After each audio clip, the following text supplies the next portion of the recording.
आजादी के लिए भारत का शानदार संघर्ष आधुनिक विश्व के महानतम संघर्षों में से एक है। दूरदर्शन समाचार इतिहास की धारा बदलने वालों की झलक रोजाना आपके लिए लेकर आता है।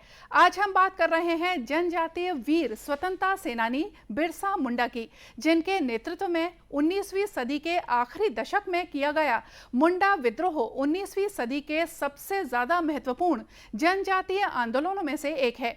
इसे उल गुलान नाम से भी जाना जाता है।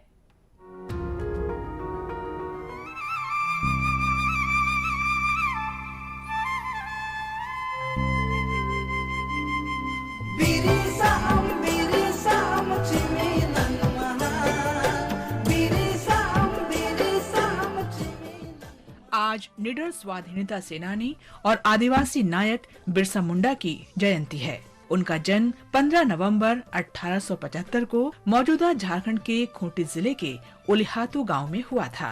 बिरसा छोटा नागपुर क्षेत्र की मुंडा जनजाति से थे। उन्हें प्रेम से धरती अब्बा कहा जाता था।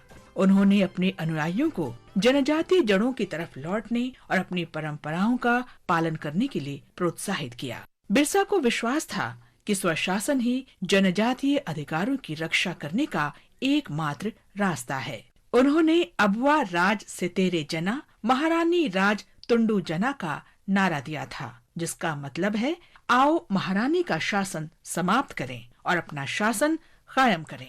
ये नारा उस समय बहुत लोकप्रिय हुआ, जिसने बिरसा की गुरिल्ला सेना को संगठित करने और छोटा नागपुर क्षेत्र के विभिन्न भागों में ब्रिटिश सेना पर हमले करने में सहायता की। दिया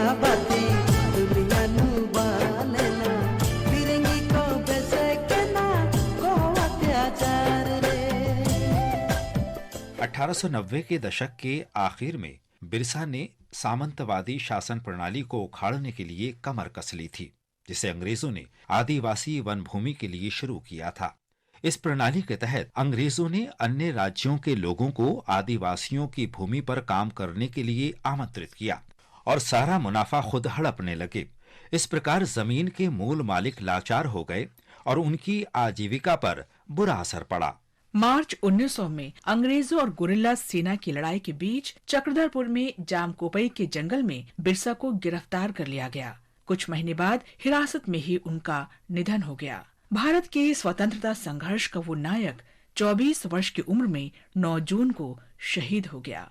उनकी मृत्यु के लगभग एक दशक बाद अंग्रेज छोटा नागपुर टेनेंसी एक्ट लाए, जिसके तहत आदिवासियों की जमीन गैर आदिवासियों को देने पर रोक लगा दी गई। झारखंड राज्य का निर्माण वर्ष 2000 में बिरसा मुंडा की जयंती के अवसर पर ही हुआ।